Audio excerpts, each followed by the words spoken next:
বলেন। আজ এজন্য গৌরবান্বিত আমি ওই সমস্ত দেশের বাসিন্দা নই যেখানে থাকলে মুসলমানদের পক্ষে কথা বলা যায় না। কথা জোরে বলেন, ঠিক কিনা? আজ আমরা ওই দেশের বাসিন্দা যেখানে, যে দেশের বাসিন্দা হওয়ার কারণে আমি যে কোনো সময়, যে কোনো মুহূর্তে পৃথিবীর যে কোনো দেশে আমার কোনো মুসলমান ভাই আক্রান্ত হলে, আমার কোনো ইমানদার বোন আক্রান্ত হলে, আমি আমার মসজিদের মিম্বরে, আমি আমার রাস্তায়, আমি আমার ঘরে, আমি আমার উঠানে, আমি আমার ময়দানে, আমি আমার নামাজের মুসল্লায় দাঁড়িয়ে তাদের পক্ষে কথা বলতে পারি। আল্লাহর দরবারে শুকরিয়া আদায় করে আরেকবার বলুন আলহামদুলিল্লাহ। চিৎকার দিয়ে বলুন আলহামদুলিল্লাহ। আপনারা আমাকে প্রশ্ন করতে পারেন, হুজুর আপনি এইভাবে বললেন কেন? কারণ কিভাবে বলবো, আমাকে তো একদিন না একদিন বলতেই হবে। এখানে না বললে হাসরের মাঠে তো বলতে হবে, ঠিক কিনা বলেন? এখানে না বললে কবরে তো বলতে হবে। না বলে থাকার উপায়, যারা এখানে বলছে না তারা ওখানে বলতে হবে, যারা এখানে বলছে তারা ওখানে পার পাবে, ঠিক কিনা বলেন? মনে রাখতে হবে, ইসলাম বলছে তুমি অন্যায়ের বিরুদ্ধে যদি হাতে প্রতিবাদ করতে না পারো, মুখে করো। মুখে না পারলে অন্তর দিয়ে করো। অন্তত তুমি যে প্রতিবাদ করছো জুলুমের, সেটা দুনিয়াকে বোঝাতে না পারলেও আল্লাহর দরবারে অন্তত বোঝাও যে তুমি প্রতিবাদ করছো। হাতে না পারলে লেখো, লিখে না পারলে বলো, বলে না পারলে মনে মনে হলেও করো। কিন্তু আজ আমরা দেখছি এখানে যখন গাজার মধ্যে লক্ষ লক্ষ মুসলমানকে নির্বিচারে মেরে ফেলা হচ্ছে, তখন বিশ্বের শ্রেষ্ঠ ইসলামী রাষ্ট্রে কেক কাটার ভিডিও আপলোড হয়, ঠিক কিনা? আমরা বড় লজ্জা পাই। তখন আমরা সোশ্যাল মিডিয়ায় এসে আমাদের মনের কথা বলতে বাধ্য হই, যে এই লিখতে বাধ্য হই, পাকিস্তান বিশ্বের অন্যতম পারমাণবিক শক্তিধর, কিন্তু গাজা রক্ষার্থে তাদের একটা বোমাও আকাশে ওঠে নাই, ঠিক কি? আমরা বলতে বাধ্য হই, মিশরের বুক ছিঁড়ে নীল নদ বয়ে গেছে শতাব্দীর পর শতাব্দী, এর পরেও প্রাণ জুগিয়েছে আফ্রিকার মরুভূমিতে, অথচ পাশেই গাজার শিশুরা তৃষ্ণায় হাহাকার করতে করতে জীবন দিয়েছে, তাদের জন্য এক ফোঁটা পানি আসে নাই, ঠিক কিনা? আমরা বলতে বাধ্য হই, সৌদি আরব, আরব আমিরাত, তাদের তেলের সাগরে ভেসে থাকা বিলাসী সাম্রাজ্য, কিন্তু গাজার অ্যাম্বুলেন্স যখন গাজার অ্যাম্বুলেন্স যখন পেট্রোল না পেয়ে রাস্তায় দাঁড়িয়ে নিঃশব্দে নিরুপায় হয়েছিল, তখন নীরবতা যেন তাদের একমাত্র আর্তনাদ ছিল। তখন তেলের খনিওয়ালা দেশগুলো এক ফোঁটা তেল গাজার অ্যাম্বুলেন্সের জন্য দিতে পারে নাই, ঠিক কিনা কথা বলে? আমরা বলতে চাই, সর্বোচ্চ আশা প্রত্যাশা, অসংখ্য চোখ তাকিয়েছিল ওই রিসেপ তাইয়েপ এরদোয়ানের দেশ তুরস্কের দিকে। নেতৃত্বের স্বপ্নে বিভোর, উম্মার দাবি করা মুখপাত্র, তবুও গাজার জন্য তারা কিছুই করল না। না রসদ সামগ্রী সাহায্য, না সামরিক সহযোগিতা, না নিরাপত্তা নিশ্চয়তার কূটনৈতিক আগ্রাসন, কিছুই কেন করতে পারল না। আজ গোটা বিশ্ব মুসলমানের কাছে এক প্রশ্ন, কেন তারা চুপ? ঠিক কিনা কথা বলেন? কেন তারা চুপ? কেন তারা চুপ? গোটা বিশ্ব মুসলমানদের ছিল 50 লক্ষ সৈন্য, ছিল ট্যাঙ্ক, ছিল ক্ষেপণাস্ত্র, ছিল যুদ্ধ বিমান, ছিল স্যাটেলাইট, ছিল গোয়েন্দা বাহিনী, ছিল আধুনিক প্রযুক্তি, এমনকি হাইড্রোজেন পারমাণবিক বোমা, কিন্তু ইসরায়েলের আকাশে একটাও উঠার সাহস করে নাই। তাহলে বুঝতে হচ্ছে তারা কেউ ইসলামের পক্ষে নয়, কেউ ক্ষমতার পক্ষে, কেউ টাকার পক্ষে, কেউ দালালির পক্ষে, কেউ বিলাসবহুল সাম্রাজ্যের পক্ষে, ঠিক কিনা? কথা জোরে বলেন, ঠিক কিনা বলেন?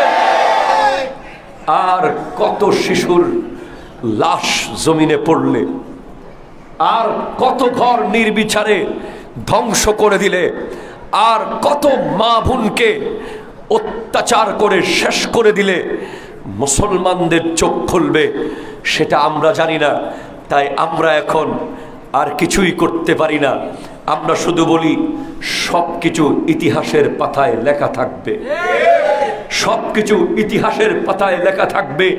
গাজার মতো ওই কাশ্মীর, উইগুর, রোহিঙ্গা সহ বিভিন্ন প্রান্তে জুলুমের শিকার মুসলমানরা আজ বলছে আবাবিল পাখি যদি আসে তো কাফেরদের উপরে আসবে না, আবাবিল পাখি যদি আসে ওই বিলাসবহুল সাম্রাজ্যের উপরে বসে থাকা ওই বাদশাদের সিংহাসনের উপরে আসবে।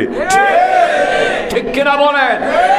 মাত্র ৮০ লাখ ইহুদিদের জন্য ২০০ কোটি মুসলমান যখন আবাবিল পাখির আশা করে, তখন মনে হয় রওজা পাকে শুয়ে শুয়ে খালিদ বিন ওয়ালিদ রাদিয়াল্লাহু তাআলা পারে না আবার তলোয়ার নিয়ে মাঠে নামতে, চায় সালাউদ্দিন আইয়ুবী আবার তলোয়ার নিয়ে মাঠে নামতে।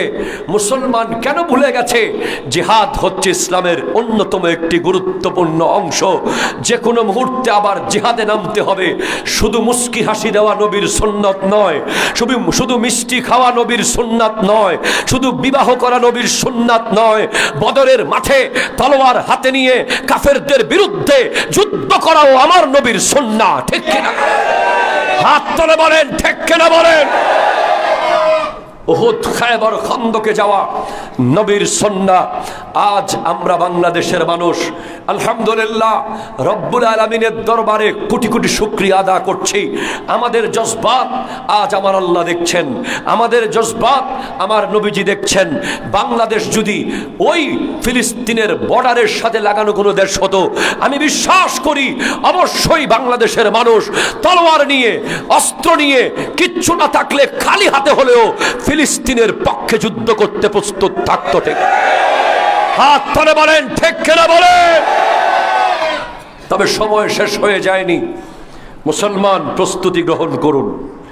জীবনে সব করেছেন, নামাজ পড়েছেন, রোজা রেখেছেন, হজ করেছেন, যাকাত দিয়েছেন, সাদাকা করেছেন, নবীজির মুহাব্বত, সাহাবায়ে কেরামের মুহাব্বত, আউলিয়ায়ে কেরামের মুহাব্বত অন্তরে ধারণ করেছেন। এবার সর্বশেষ শাহাদাতের সুদা পান করার সময়। আমার আল্লাহ কোরআনে বলছেন, ওয়ালা তাকুলু লিমান ইউকতালু ফি সাবিলিল্লাহি আমওয়াত বাল আহইয়াউ ওয়ালাকিন লা তাশউরুন। যারা আল্লাহর রাস্তায় শহীদ হয়ে যায় তাদেরকে তোমরা মৃত মনে করিও না, তারা জিন্দা, তারা জিন্দা, তারা জিন্দা। ওয়ালা তাহসাবান্নাল্লাযিনা কুতিলু ফি সাবিলিল্লাহ।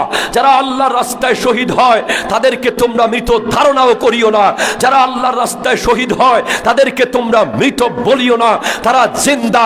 তাদেরকে সেখানে আল্লাহর পক্ষ থেকে খাবার দেওয়া হয়। খোদা কি কসম, কাল হাসরের মাঠে ইয়াউমা ইউবাসু কুল্লু আবদিন আলা মা মাতা আলাইহি। প্রত্যেক ব্যক্তি কিয়ামতের মাঠে উঠবে, যেভাবে মারা যাবে সেভাবে উঠবে। আমি বিশ্বাস করি আমার ফিলিস্তিনের ভাই বোনেরা, আমার গাজার ভাই বোনেরা, আমার ভারতে নির্যাতিত ভাই বোনেরা, আমার উইগুরের মুসলমান ভাই বোনেরা, আমার রোহিঙ্গা ভাই বোনেরা কিয়ামতের মাঠে শাহাদাতের ড্রেস নিয়ে, রক্ত নিয়ে, কাপড় নিয়ে উঠে যাবে। ঠিক কিনা কথা?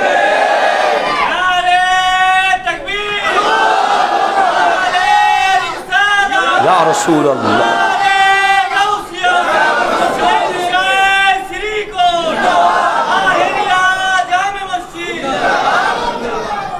মুসলমানের কোনো চিন্তা নাই। ঠিক কিনা জোরে বলেন? মুসলমান মরলে শহীদ, বাঁচলে গাজী। মরলে শহীদ, বাঁচলে গাজী। সেজন্য মুসলমানের মৃত্যুর কোনো ভয় নাই। এই জিনিসটাকেই পুরো পৃথিবী ভয় পায়। ঠিক কিনা জোরে বলে? কারণ পুরো পৃথিবীর মানুষ জানে, ইসলাম বিরোধী শক্তিরা জানে, তারা মারা গেলে তো তারা মারাই গেল, তাদের আর কোনো ফায়দা নাই, তারা জাহান্নামে গিয়ে জ্বলবে। কিন্তু মুসলমান যারা সত্যিকারের ইমানদার, যারা আজ ৭০ থেকে ৮০ বছর যুদ্ধ করছে, এরপরেও মাথা নত করে নাই।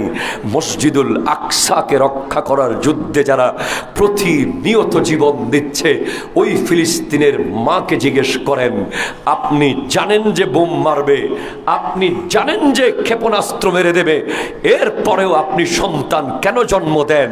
কেন আপনি সন্তান জন্ম দেন? উত্তর আসবে, সন্তান জন্ম দেই, অপেক্ষায় থাকি যদি আরেকজন সালাউদ্দিন আইয়ুবীর জন্ম হয়ে যায়, আমাদের কারো পেট থেকে যদি আরেকজন খালিদ বিন ওয়ালিদ এসে যায়, সেজন্য ফিলিস্তিনের মারা সন্তান জন্ম দেয়। পৃথিবীর ওই ফিলিস্তিনের মা বোনেরা, ফিলিস্তিনের মানুষ যদি ওই দখলদার জালেমদের হাতে আত্মসমর্পণ করত, তাদেরকে যদি মেনে নিত, তাদের সামনে যদি মাথা নত করত, তাহলে আজ তাদেরকে জীবন দিতে হতো না। তুমি কারবালার বয়ান শুনেছ, তুমি কারবালার বয়ান শুনেছ, তুমি হুসাইন পাকের ওই কল্লা মস্তক দেওয়ার ইতিহাস শুনেছ, তুমি আলী আসগরের যুদ্ধের ইতিহাস শুনেছ, তুমি আলী আকবরের শাহাদাতের কথা শুনেছ, তুমি গোটা জিন্দেগি কারবালার ইতিহাস শুনে শুনে শুধু চোখের পানি ছেড়েছ। আরে আমি তো কারবালা দেখেছি, আমাকে প্রশ্ন করো কোথায় কারবালা দেখেছ? হ্যাঁ, কারবালা দেখেছি। ওই ইমামে হুসাইন যেভাবে ইয়াজিদের হাতে হাত দেয় নাই, যদি ইয়াজিদের হাতে হাত দিত, ইমাম হুসাইনের গোটা পরিবার শাহাদত বরণ করত না। ইমাম হুসাইন সুন্দর আজিমুশান বিশাল বাড়ির মধ্যে জীবন কাটাতে পারত। ইমাম হুসাইনের কদমে দুনিয়ার নাজ ও নিয়ামত আসতো। ইমাম হুসাইনের কদমে হীরা জহরত টাকা পয়সা এসে হাজির হতো। ইমাম হুসাইনের ডানে বামে ওই দাস দাসী আর গোলাম বাদী থাকতো, কিন্তু হুসাইন ইয়াজিদের হাতে হাত দেয় নাই। আরে হাত দিলে কি হবে? হুসাইন বলছে, খোদা কি কসম, এই হাত আমি ইয়াজিদের হাতে দিতে পারবো না।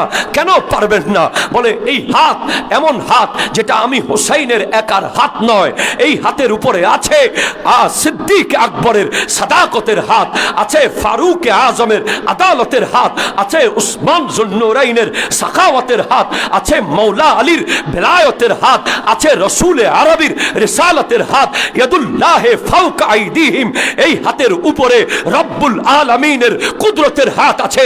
এই হাত কোনো দখলদার, কোনো বাটপার, কোনো দালাল, কোনো আমেরিকার দালালের হাতে দেওয়া যাবে না। ঠিক কিনা? হাত তোলে বলেন, ঠিক কিনা বলেন? আমরাও তাহিরিয়া জামে মসজিদের মিম্বর থেকে বলতে চাই, বাংলাদেশের যারা দায়িত্ববান আছেন, যেই সরকার থাকুক, আমাদের কোনো মাথা ব্যথা নাই। ওই সরকার যদি কোরআন সুন্নাহ অনুযায়ী দেশ চালায়, ঠিক কিনা? আমরা স্পষ্ট বলে দিই, বাংলাদেশের গভর্নমেন্ট, বর্তমান উপদেষ্টা মহোদয়, প্রধান উপদেষ্টা মহোদয়কে আমরা বলতে চাই, অবশ্যই আপনি ফিলিস্তিনের পক্ষে অটল থাকুন। ঠিক কিনা বলেন? শুধু তাই না, আপনি মুসলমানদের পক্ষে থাকবেন, যতই কিছু হোক আপনি ইমানের পক্ষে থাকবেন, আপনি ইসলামের পক্ষে থাকবেন, আপনি হুসাইনের পক্ষে থাকবেন, আপনি সাহাবায়ে কেরামের পক্ষে থাকবেন, আপনি আহলে বাইত রাসূলের পক্ষে থাকবেন। মনে রাখবেন, পৃথিবীর কেউ আপনার সাথে পারবে না। ঠিক কিনা? আপনার সামনে দাঁড়াতে কেউ পারবে না। কিন্তু যদি মনে রাখেন, আমার কাছে বিভিন্ন রাজনৈতিক দলের নেতৃবৃন্দরা যারা আমার সাথে পরিচিত, আমাকে যোগাযোগ করে, হুজুর আমরা কি করতে পারি, দোয়া করবেন। আমি স্পষ্ট বলে দিয়েছি, আল্লাহর কাছে ক্ষমা চান, নবীর দরবারে ক্ষমা চান, আল্লাহর ওলিদের কাছে ক্ষমা চান। ঠিক কিনা? জোরে বলে। আপনারা জানেন, তবে মানেন কিনা আমি জানি না। আমি মানি। এই মানার জন্য যদি আপনি আমাকে বলেন, জয়নুল আবেদিন আপনি বাতিল, আপনি কাফের, আপনি মুশরিক, আপনি কি বলছেন, আমার কোনো মাথা ব্যথা নাই। আমার ইমান, আমার বিশ্বাস, আল্লাহর দয়ায়, নবীজির দোয়ায় এই দেশ চালায় আল্লাহর ওলিরা। ঠিক কিনা? হাত তুলে বলেন, ঠিক কিনা বলেন? কোনো সন্দেহ আছে? কোনো সন্দেহ আছে? নাই।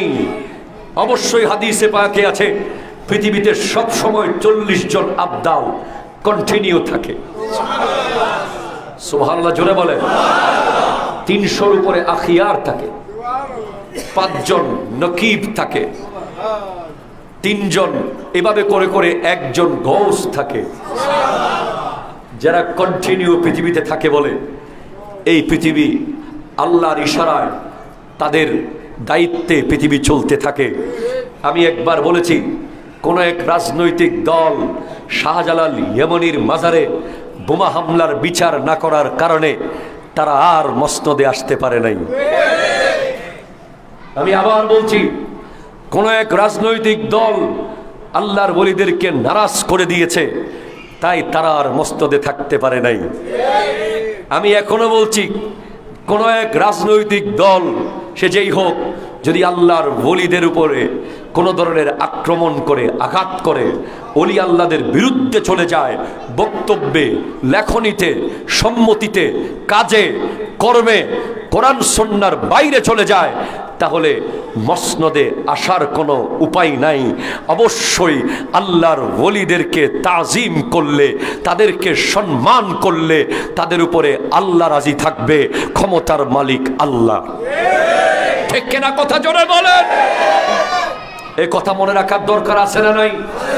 সেজন্য যারা এই দেশকে চালাতে চান, যারা এই দেশকে উন্নত করতে চান, যারা এই দেশের ক্ষমতায় থাকতে চান, শাহজালাল ইয়েমনিকে রাজি করেন, শাহ পরানকে রাজি করেন, শাহ সুলতান বলখিকে রাজি করেন, শাহ মাকদুম রূপসকে রাজি করেন, শাহ আলী বাগদাদিকে রাজি করেন। কথা কর ঠিক কিনা? রাজি দুই ভাবে হবে।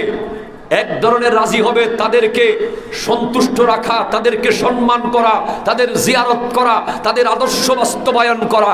আরেক ধরনের রাজি হচ্ছে তাদের চারপাশ থেকে আগাছা তথা ভণ্ড দূর করা। ঠিক কথা কর ঠিক কিনা? যে সমস্ত ভণ্ডদের কারণে আজ হক্কানি ওলি আল্লাহদের সম্মান নষ্ট হচ্ছে, তাদের ব্যাপারেও কথা বলতে হবে। তবে আইন হাতে তুলে নেওয়ার দরকার, আইনের লোক আছে। ঠিক কিনা কথা বলেন?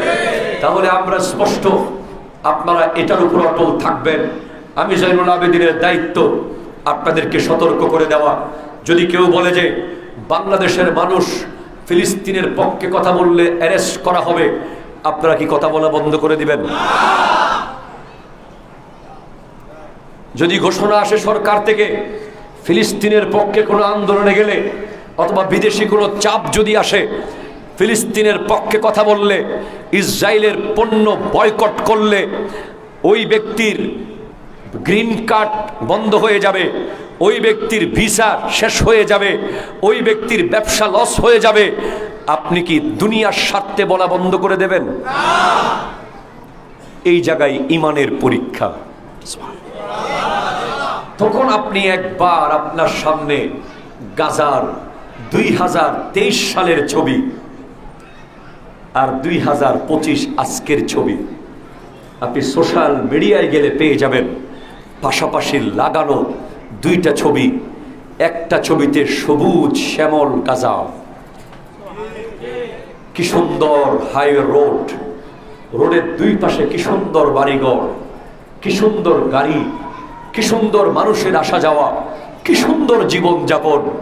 গাজার সন্তানেরাও একদিন স্কুলে গিয়েছিল, তারাও একদিন আপনাদের মতো ঈদের নামাজে গিয়েছিল, তারাও একদিন ঈদুল আজহার দিন পশু কোরবানি দেওয়ার জন্য বাজারে গিয়েছিল, তারাও একদিন চাকরির স্থলে গিয়েছিল, তাদেরও সুন্দর একটা সংসার ছিল, তাদেরও সন্তান সন্ততি নিয়ে বেঁচে থাকার বড় আশা, বড় অধিকার ছিল। আজ তারা বেঁচে থাকে শেষ পর্যন্ত একটা শব্দ বলতে, হাজা আরদুন নবী সাল্লাল্লাহু আলাইহি ওয়াসাল্লাম। মরতে মরতে শুধু এতটুকু বলে, এটা নবীদের জায়গা, এটা নবীদের জায়গা, এটা মেরাজুন নবী সাল্লাল্লাহু আলাইহি ওয়াসাল্লাম যেখান থেকে হয়েছে সেখানকার জায়গা। এটা তৃতীয় হারাম মসজিদে হারাম কাবা, মসজিদে নববী, এরপরে 3 নম্বর মসজিদে আকসা যেখানে অবস্থিত। তারা বলে আমাদের জীবন নিয়ে যা, কিন্তু এই জমি কোন কাফের মুশরিক বেদুইন বাতিলকে টিকতে দেব না। ঠিক কিনা কথা বলেন? তারা আমাদেরকে শিখিয়ে দিয়ে গেছে কত কথা, কত উক্তি, কত যুক্তি আমাদের। আমরা ফিলিস্তিনের পক্ষে গিয়ে আমরা গত 1 সপ্তাহ ধরে সারা বাংলাদেশের রাস্তায় রাস্তায় আমরা নেমেছি। অনেকে আমাদেরকে বলতে পারে, হুজুর এগুলো করে কি লাভ? হ্যাঁ, এই স্লোগান, এই মিছিল, এই বিক্ষোভ মিছিল, এই মানববন্ধন হচ্ছে এক একটা ছোট যুদ্ধ। ঠিক কিনা জোরে বলেন? এরাই একদিন সবাই বড় যুদ্ধের জন্য যাবে ইনশাআল্লাহ, যদি আল্লাহ তৌফিক দেয়। কোনোদিন যদি সেই সুযোগ হয়, আমি আপনাদের সবাইকে সাথে নিয়ে, আপনারা যান বা না যান, সবার আগে আল্লাহ যেন আমাকে যুদ্ধে যাওয়ার তৌফিক দেয়। আপনারা সেই দোয়া আমার জন্য করবেন, কারণ ইসলামের পক্ষে শহীদ হওয়ার সুখ, শহীদ হওয়ার শান্তি। আমার নবী বলছেন, জান্নাতে যাওয়ার পরে আল্লাহ জান্নাতীদেরকে ডাক দিয়ে বলবেন, এই জান্নাতীরা, আবার পৃথিবীতে কেউ যেতে চাও কিনা? তখন জান্নাতীরা বলবেন, না, ওই কঠিন পৃথিবীতে, ওই নিষ্ঠুর পৃথিবীতে আর যাব না। কেন যাবে না? কারণ আমার ভাই আমার সম্পদ দখল করেছে। আরেকজন বলবে, আমার বন্ধু আমার সাথে ধোঁকাবাজি করেছে। আরেকজন বলবে, আমার বিবি আমার সাথে কষ্ট দিয়েছে। আরেকজন বলবে, এই এই এই এই এই সমস্যার কারণে যাব না। একদল বলবে, আবার যাব। আরো জোরে, আরো জোরে, আরো জোরে সুবহানাল্লাহ। একদল বলবে, আবার পৃথিবীতে যেতে চাই। তখন জিজ্ঞেস করা হবে, কেন পৃথিবীতে যাবে? তারা বলবে, আমরা কারা জানেন? তোমরা কারা? আমরা যারা আল্লাহর রাস্তায় শহীদ হয়েছিলাম, আমরা যারা কারবালার মাঠে শহীদ হয়েছিলাম, আমরা যারা বদরের মাঠে শহীদ হয়েছিলাম, আমরা যারা উহুদ, খায়বার, খন্দকে জীবন দিয়েছি ইসলামের জন্য। কেন যেতে চাচ্ছ? কারণ ওই শাহাদত আবার চাই, আবার পৃথিবীতে যাব, আবার ইসলামের জন্য শহীদ হব।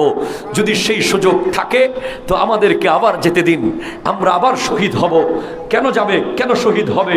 উত্তর আসবে, কারণ শাহাদতের মুহূর্তে যখন তলোয়ার আমাদের গলা দিয়ে চলছিল, যখন আমাদেরকে নির্মমভাবে শহীদ করে দেওয়া হচ্ছিল, তখন আমরা রব্বুল আলামিনের দিদার পেয়েছিলাম। আরো জোরে বলেন সুবহানাল্লাহ। এই জন্য সেই দিদারের স্বাদ জান্নাতেও পাচ্ছি না, যেই দিদারের স্বাদ শাহাদতের মুহূর্তে পেয়েছি। হ্যাঁ, অবশ্যই ইসলাম জিহাদের কথা বলেছে। মুসলমান চুরি পরে ঘরে বসে থাকার জাতি নয়। ঠিক কিনা কথা বলো? মুসলমান চুরি পরে ঘরে বসে থাকার জাতি নয়।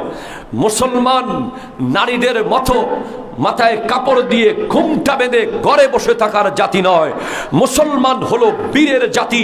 যতক্ষণ জীবন আছে, সামাজিকভাবে, রাষ্ট্রীয়ভাবে, বৈশ্বিকভাবে, যে কোনোভাবেই দেশের পক্ষে, জাতির পক্ষে, ইসলামের পক্ষে যুদ্ধ করতে হলে মাঠে যে নামতে পারে সবার আগে, তার নাম হলো মুসলমান। ঠিক কথা জোরে বলেন, ঠিক কিনা? সেজন্য আমার আল্লাহ স্পষ্ট বলে দিলেন, লা তুফসিদু ফিল আরদি বাদা ইসলাহিহা ওয়াদউহু খাউফান ওয়া তামাআন। স্পষ্ট রব্বুল আলামিন ইরশাদ করছেন যে দুনিয়ায় শান্তি স্থাপনের পরে বিপর্যয় বা সন্ত্রাস সৃষ্টি করো না। আল্লাহ বলছেন, দুনিয়ায় শান্তি স্থাপন করার পরে সন্ত্রাস আর বিপর্যয় সৃষ্টি করো না। আর তোমরা আল্লাহকে, রব্বুল আলামিনকে ভয় নিয়ে এবং আশা নিয়ে ডাকো। আল্লাহর ভীতি অন্তরে রাখো, আল্লাহকে আশা নিয়ে ডাক দাও। ইন্না রহমাতাল্লাহি করিবুম মিনাল মুহসিনিন। নিশ্চয়ই আল্লাহ তাআলার রহমত মুহসিন, সৎকর্মপরায়ণ, ন্যায়পরায়ণ ব্যক্তিদের কাছে আল্লাহর রহমত নিকটবর্তী।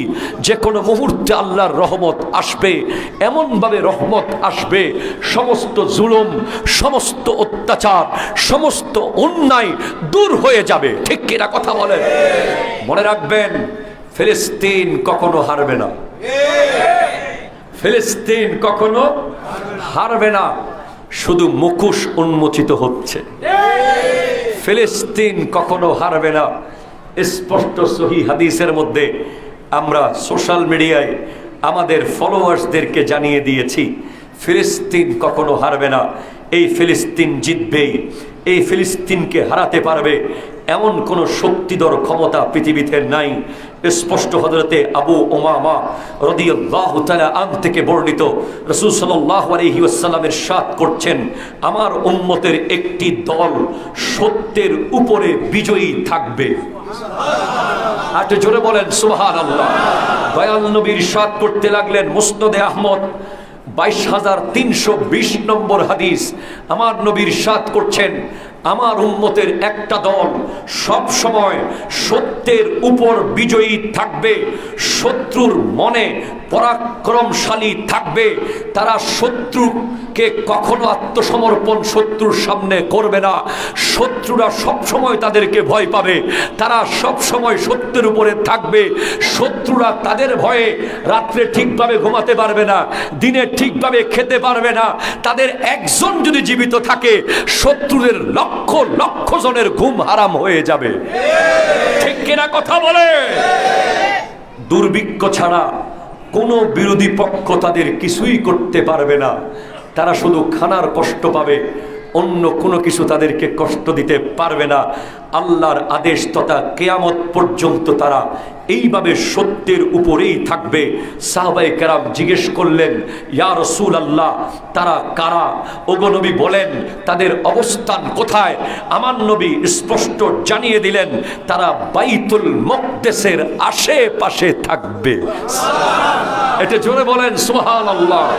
তারা মসজিদুল আকসার আশেপাশে থাকবে।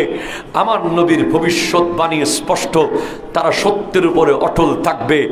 আজ আমি আর আপনার ঈমান যদি দাড়ি পাল্লায় মাপি, জানি না আমরা 100-তে কত নম্বর পাবো। আমরা দুনিয়ার সামান্য ব্যবসার স্বার্থে, আমরা দুনিয়ার সামান্য চাকরির স্বার্থে, আমরা দুনিয়ার সামান্য 50 টাকার জন্য, 100 টাকার জন্য কত বাতিলকে সাপোর্ট করে চলেছি, কত বাতিলকে হক বলে চলেছি, কত বাতিলের হাতে হাত দিয়ে চলেছি, কত বেঈমানকে আপন করে নিয়েছি। আর আমার ফিলিস্তিনের বাবারা সন্তান ইন্তেকাল শহীদ হওয়ার পরে মিষ্টি ছেটায়, চকলেট খাওয়ায়, জিজ্ঞেস করা হয়, তোমার সন্তান শহীদ হয়েছে, তুমি মিষ্টি দিচ্ছ কেন? কারো তো বিয়ে হয় নাই। তখন বাবা গৌরবান্বিত হয়ে বলে, আমার সব সন্তান শাহাদত বরণ করেছে, তাদের এত আজিমুশান নেয়ামত তারা পেয়েছে। ওই ফিলিস্তিনের শিশু বলে, আমি মরে যেতে চাই। বলে কেন? বলে জান্নাতে নাকি অনেক খাবার আছে, জান্নাতে নাকি অনেক খাবার আছে।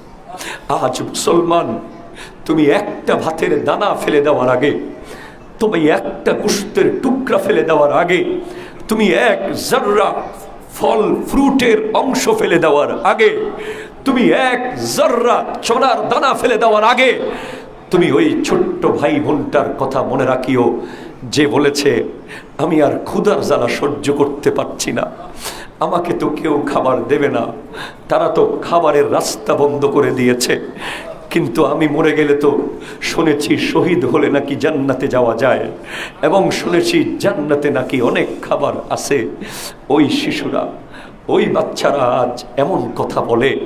তাই আমি অনুরোধ করব, আমার মুসল্লিরা, আপনার আমার জন্য বিলাসিতা করা হারাম। ঠিক কিনা কথা জোরে বলেন না? আজকের দিন থেকে আমাদের জীবনে বিলাসিতা হারাম করে ফেলুন। যেই বিষয়টা আপনার কাছে বিলাসিতা মনে হবে, যেই কাপড় আপনার জন্য বিলাসিতা, যেই জুতা আপনার জন্য বিলাসিতা, যেই সিগারেট আপনার জন্য বিলাসিতা, যেই অতিরিক্ত মোবাইল ফোন আপনার জন্য বিলাসিতা, যেই অতিরিক্ত রেস্টুরেন্টে গিয়ে খাওয়া আপনার জন্য বিলাসিতা, সেটাকে আপনি বন্ধ করে একটা টাকা আপনার ফিলিস্তিনের ভাই বোনের জন্য জমিয়ে রাখুন। অবশ্যই যাব। আপনারা যদি দোয়া করেন, আপনারা যদি সাপোর্ট করেন, তাহিরিয়া জামে মসজিদের পক্ষ থেকে আমি ইনশাআল্লাহ চেষ্টা করব ফিলিস্তিন যাওয়ার জন্য। শুধু কোনো একটা রাস্তা যদি হয়ে যায়, সব কিছু একটা ব্যবস্থা যদি হয়ে যায়, আপনার 10,000 টাকা বাংলাদেশে দেওয়া আর ফিলিস্তিনের ওই নেক ইমানদার মজবুত মুজাহিদদের হাতে একটা টাকা দিতে পারা, এটা 1000 কোটি টাকা দেওয়ার সমান সওয়াব হয়ে যাবে। তাই জমাতে থাকুন, টাকা জমাতে থাকুন, পটে লিখে রাখুন ফিলিস্তিন, ওই বক্সে লিখে রাখুন গাজা, ওই বক্সে লিখে রাখুন রাফা, ওই বক্সে লিখে রাখুন ঈমান, ওই বক্সে লিখে রাখুন মসজিদুল আকসা। এভাবে টাকা জমিয়ে রাখুন, আপনার সম্পদ জমিয়ে রাখুন। আমি যেতে না পারি, একদিন না একদিন সরকারিভাবে হলেও যে কোনোভাবে মুসলমানরা ফিলিস্তিনের পক্ষে দাঁড়ানোর ব্যবস্থা হবে, তাদের ঘর আবার আমরা বানিয়ে দেব। ঠিক কিনা কথা বলেন না? তাদের বাড়ি আমরা আবার সাজিয়ে দেব, তাদেরকে আমরা আবার ফুলে ফুলে ভরিয়ে দেব। আল্লাহ আমাদেরকে সে তৌফিক দান করুন, আমরা যেন সেই সৌভাগ্যবান হতে পারি যারা ফিলিস্তিনের পাশে দাঁড়িয়েছে। আজ মুসলিম বিশ্বের প্রতি একটা আয়াত পড়ি, ওয়াকালা সুবহানাহু ইন্নামা জাযাউল লাযিনা ইউহারিবুনা আল্লাহ ওয়া রাসূলাহু ওয়া ইয়াসআউনা ফিল আরদি ফাসাদান আন ইউকাত্তালু আও ইউসাল্লাবু আও তুকাত্তা আইদিহিম ওয়া আরজুলুহুম মিন খিলাফিন। স্পষ্ট রব্বুল আলামিন ইরশাদ করতে লাগলেন, যারা আল্লাহ এবং রাসূলের বিরুদ্ধে যুদ্ধ করে, যারা পৃথিবীতে সন্ত্রাস করে বেড়ায়, তাদের শাস্তি হলো তাদেরকে কতল করতে হবে। ঠিক কিনা? জোরে কথা বলেন, ঠিক কিনা? ইয়া আহলাস সৌদি, ইয়া আহলাল মিশর, ইয়া আহলাল লিবনান, ইসমাউ আয়াতাল কোরআন, ইসমাউ ইসমা اسمع أمر الله، اسمع آية القرآن، اسمع أمر الله، لازم اسمع. قال الله تعالى إنما جزاء الذين يحاربون الله ورسوله ويسعون في الأرض فسادا أن يقتلوا أو يسلبوا أو تقطع أيديهم وأرجلهم من خلاف أو ينفوا في الأرض. يا أيها السعودي واللبنان والمصر والتركي، هذا أمر الله، ولازم هذا أمر الله، ولازم أنت أن يجعل هذا الأمر شديدا تاما وإنهم ظالم وإنهم قاتل النفس وإنهم خارج وإنهم لازم. هذا أمر الله، ولازم علينا أن يحب حبا شديدا لفلسطين لكل مسلم، وهم إخواني علينا أن يحب حبا كثيرا. I would like to request all of the Saudi government, all of the Turkey government, all of the Misri government, just take a step against Israel, against terrorists, against terrorism, and stand by Palestine and stand with Palestine, because they are our brother, our sister. According to Quran and Sunnah, we have to love him so much. We have to show him. We have to know about Quran and Sunnah. We have to sacrifice our life to save our brother and sister. ঠিক কিনা কথা বলেন? হাত তুলে বলেন, ঠিক কিনা বলেন? আল্লাহ পাক আমাদেরকে সেই তাকত দান করুক, সেই শক্তি দান করুক। স্পষ্ট রব্বুল আলামিন বলেছেন, যারা সন্ত্রাসবাদ করবে, যারা হত্যা করবে, তাদেরকে তোমরা কতল করো অথবা শুলিতে চড়িয়ে দাও, তাদের হাত পা কেটে দাও। বলা হয়েছে, রব্বুল আলামিন ইরশাদ করতে লাগলেন কোরআনের অন্য একটা আয়াতে, মান কাতালা নাফসান বিগাইরি নাফসিন আও ফাসাদিন ফিল আরদি ফাকান্নামা কাতালান নাস জামিআ। যে ব্যক্তি কোনো কারণ ছাড়া, কোনো অন্যায় ব্যতীত কোনো মুসলমানকে হত্যা করলো, কোনো মানুষকে হত্যা করলো, সে গোটা পৃথিবীকে হত্যা করলো। আর যে ব্যক্তি একজন মানুষের জীবন বাঁচালো, কোরআন বলছে সে গোটা মানব জাতির জীবন বাঁচালো। ঠিক কিনা কথা জোরে বলেন? এই আমার অডিয়েন্সদের দিকে ঘোরাও, তাদেরকে দেখাও তারা সবাই আজ ফিলিস্তিনের পক্ষে কথা বলছে। মনে রাখতে হবে, মুসলমান ইসলাম শুধু মুসলমানের জান বাঁচাবে না, বরং যারা অন্য ধর্ম আছে তাদেরকেও অন্যায়ভাবে হত্যা করা ইসলামের আইনে নাই। ঠিক কিনা? কথা জোরে বলেন। তাহলে স্পষ্ট হয়ে গেল ওই ইসরায়েল হলো সন্ত্রাস। ঠিক কিনা? হাত তোলেন। ওই ইসরায়েল দখলদার সন্ত্রাস, সন্ত্রাস, তারা টেররিস্ট। তাদেরকে হত্যা করা ওয়াজিব, ওয়াজিব, ওয়াজিব। তাদের বিরুদ্ধে যুদ্ধ করা ফরজ, তাদের পণ্য বয়কট করা ফরজ, তাদের পণ্য খাওয়া হারাম, হারাম, হারাম। হাত তোলে বলো, দুই হাত তোলে। ঠিক কিনা? রব্বুল আলামিন আমাদের এই জজবাতকে কবুল করুক। রব্বুল আলামিন আমাদের এই মুহাব্বতকে কবুল করুক। আমরা হৃদয় থেকে কথা বলেছি। ঠিক কিনা? কথা বলেন। আমরা অন্তর থেকে বলেছি। আমরা কিয়ামত পর্যন্ত আমাদের বাংলাদেশের মানুষ যেন মুসলমানের পক্ষে থাকতে পারি। আমরা গরিব হতে পারি, আমরা ছোট হতে পারি, আমাদের টাকা কম থাকতে পারে, আমাদের সম্পদ কম হতে পারে, কিন্তু আমাদের ঈমান সবচেয়ে মজবুত। ঠিক কিনা? এটা আমরা বারবার প্রমাণ করেছি। আল্লাহ তাআলা এই মুজাহিদদের কবুল করুক, এই ঈমানদারদের কবুল করুক, এই সত্যিকারের আশিকদের কবুল করুক। ওয়া মা তৌফিক ইল্লা বিল্লাহ ওয়া আখিরু দাওয়ানা আনিল হামদুলিল্লাহি রাব্বিল আলামিন। ওয়া